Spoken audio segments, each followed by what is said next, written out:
Hey, so I was thinking pretty much every song probably has a pretty cool story behind like the writing process and how it came about, how it evolved, what changes it underwent before it like got released for mass consumption, right?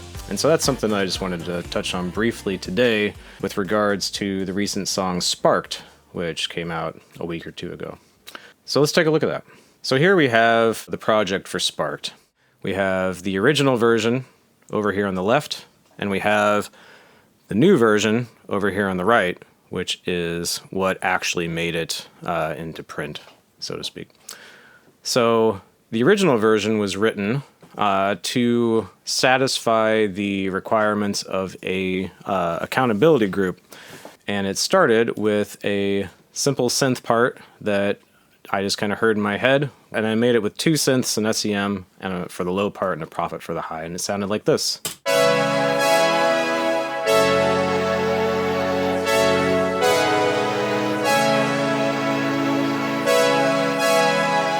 Which I thought was pretty cool. And you add the bass in there, and you get something a lot cooler as well.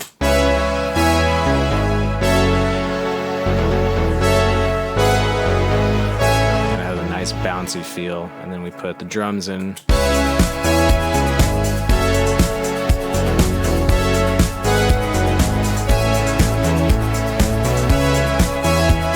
And so I thought that's great, and so I added some synth parts for a melody.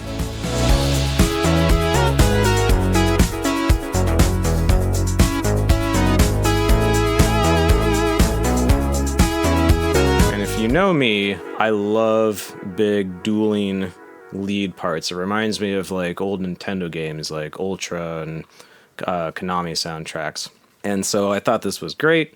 Wrote some elaborations, arranged it with verses and chorus and everything else, and went to try to sing it and realized there's no way I'm going to be hitting these high notes. I've got a fairly wide range, but it's not that wide. There are high notes here. Even these ones are getting very high.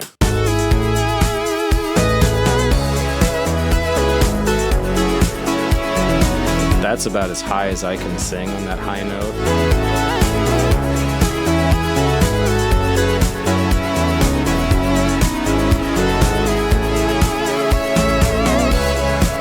And I made a thing in that last album of singing way higher than is comfortable.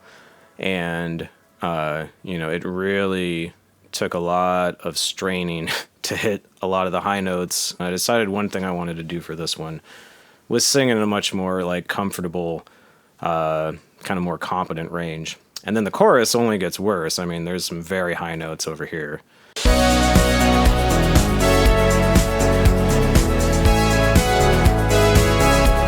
Basically follow kind of those chorus lines. So there's just no hope of me doing that.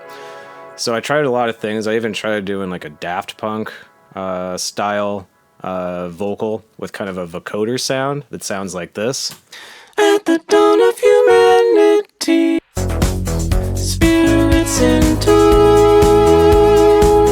some of those within open. And that would be singing it an octave lower and then ripping the pitch up. But that's just like, it didn't work out. It didn't have the sound that I wanted. These other vocals, they're no good. So I realized unless I'm going to have like the B-52 sing these parts, like it's not going to work in this key.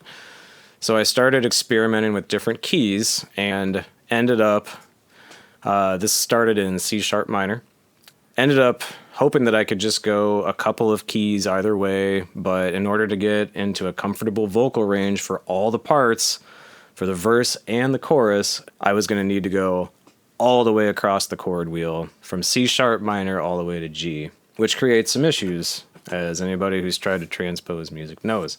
At this point, it's basically the same amount of degrees whether you're going up an octave or down an octave.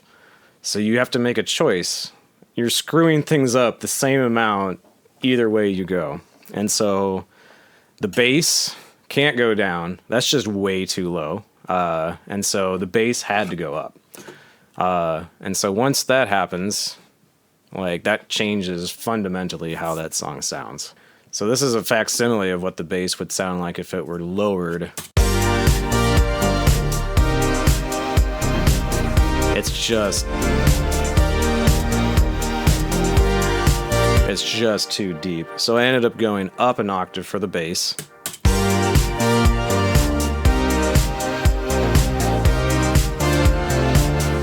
Which I think sounds pretty good. And then the chords, I brought them down because it just sounded better than going up. Once they were up, it was way too high. But I didn't really care for the way that these chords sound over the higher bass line, having lower chords and the higher bass line and the same type of like synth sounds I had before. Again, that sounds like this.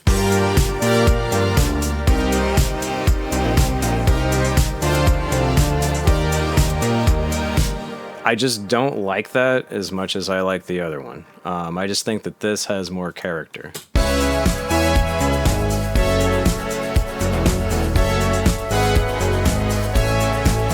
So anyway, I decided that for this part then, you gotta have some progression anyway. And a friend once told me that I put way too much stuff in all at once. He's like, you know, I like your stuff. It's just one thing that you do is you want to show me like everything right now. And that's true. So I decided to pare it down and write a much smaller synth part. A much stabbier synth part that sounds like this. And I thought this made a really nice intro.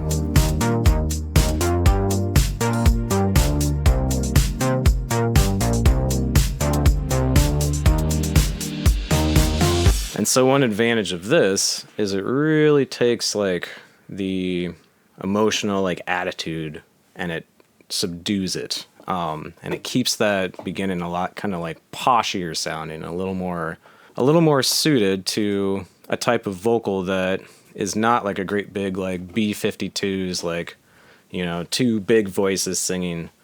But I screwed around with a few different ideas and wound up singing as quietly as I possibly can. And that sounded like this. At the dawn of humanity, spirits intoned. And once you're singing that quietly, though, like you have a lot of issues. You can hear all of your little mouth noises. There's just not a lot of like, you know, body behind those vocals. And so I ended up running some processing to remove the mouth noise, de-ess a lot of the sibilants and little mouth clicks and whatnot, cutting out pretty much all of the bass. What do I have on here? 570 hertz low cut. That's pretty aggressive. And then just compressing the hell out of it. And so once you have all that processing, you get this really nice, like, in my opinion anyway, this really nice body heavy, really squished, kind of intimate sound that, and you even get kind of like some, I think it's a really nice distortion on some of those sibilants. It sounds like this. At the dawn of humanity, spirits intoned.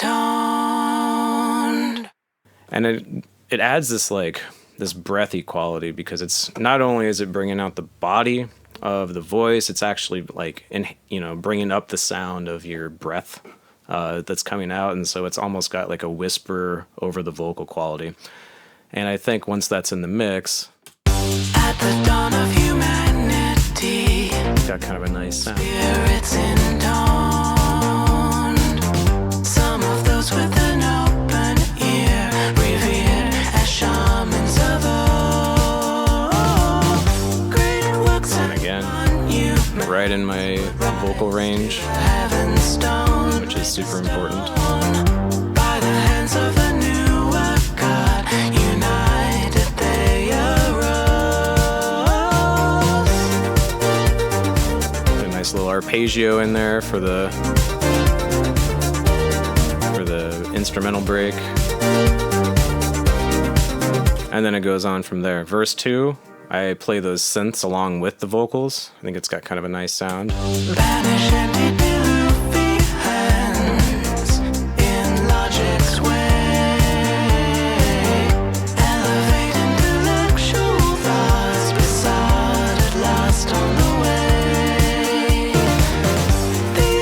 And yeah, these are actually just my Thai synths, so just the ones built into Studio One.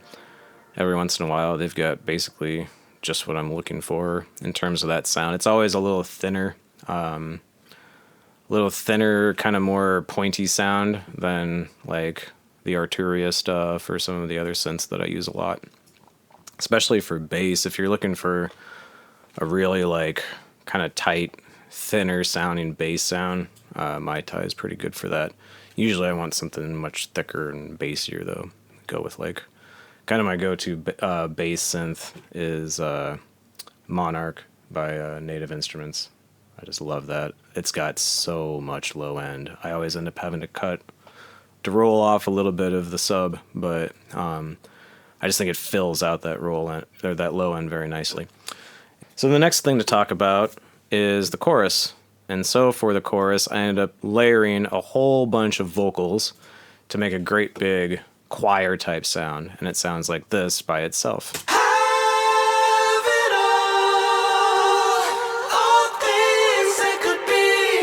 And so on this one, not only did I layer 6 vocals, I also doubled it with just a doubler plugin, and then just ran intensity on it just because I kind of like what that does.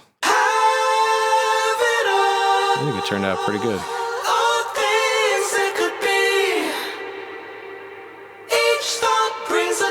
To life, let's a scene arise, flash of green sunrise, let it go alive. Similar plug-in chain to the verse vocals, just tuned differently. The ghost terraform the ghost, what dreams could be. When I was recording Once Upon, I decided I really liked this combination of, these are just Arturia plugins, the FET compressor and their tube, the LA2 style. And so, the FET basically chops off the transients, and then you let the LA2 kind of bring everything up and fatten everything. And it worked really well for C's vocal, and so I've just been using that ever since in one degree or another, and I think it works pretty well for mine too. This Chef's Omni, I'm just using that as a de-esser basically. I don't even think I'm doing anything else with those. We can check. Yeah, the only module that's on is the de-esser. I just like it. It's simple. It works. So the breakdown then, coming out of the chorus, I needed something that would be able to kind of match the intensity of that chorus, even though it's a lower, more subdued part. And so I opted for this like big operatic vocal. And so that sounds like this. We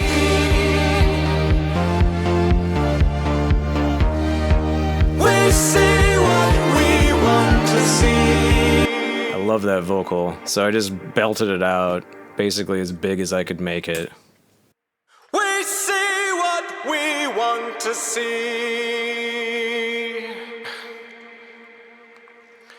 We be what we want to be.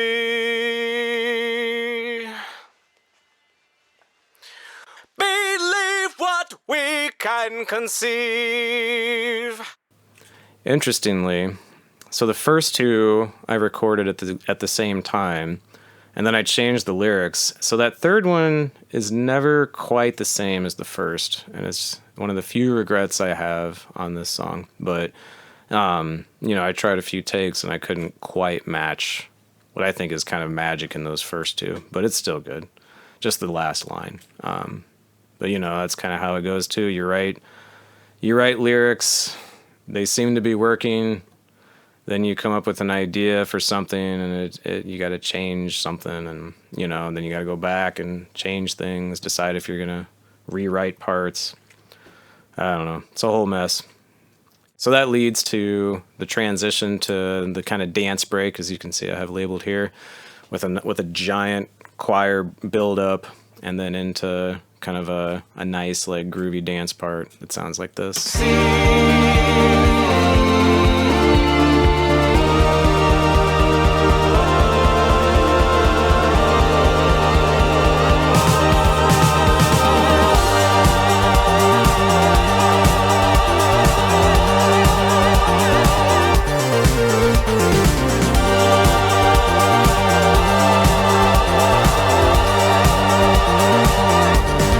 So that vocal part is not only is it vocals, but there are synths that are backing up those vocals as well. So the vocals themselves sound like this.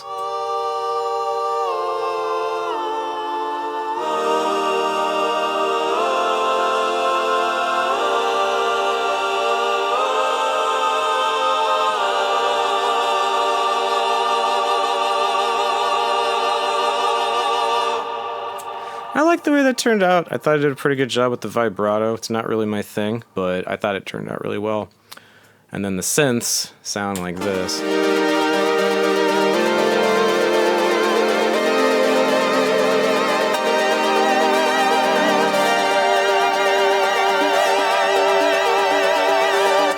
So they were really augmenting the vocals to create this whole thing.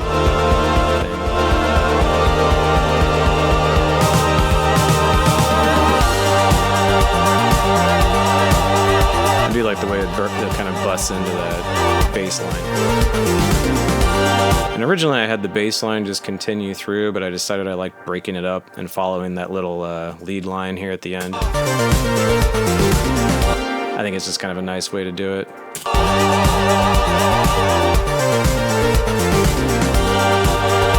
And it makes it a little less monotonous. Same thing with this part here.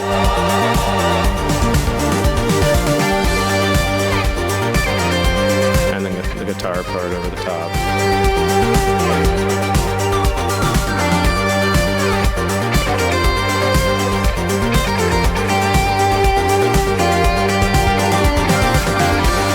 I got a little edit on the guitar coming up.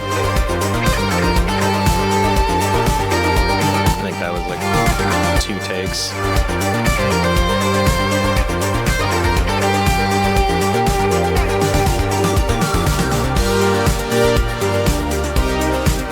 And then the outro is when you finally hear the original synth part. Everything kind of layered together. Some kind of fun little 70s drum fill I put in there.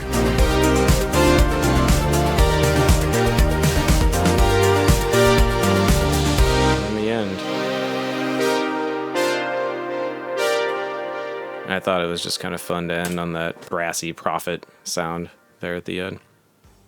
Well, yeah, I thought it was just kind of interesting the way that this song started as something pretty much completely, not completely, but very different in terms of the key that it was written in and how the synth parts were really carrying the vocal.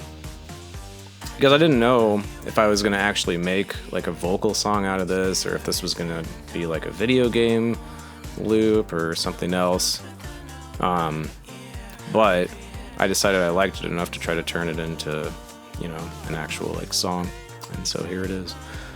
So that's all I got. Let me know if you guys thought this was interesting. Any comments, questions, be happy to talk about it. Love talking about this stuff. So let me know. If you'd like to see more of these, let me know. If you think that it's boring as hell, let me know that too. And that'll be good to know. Thanks, you guys.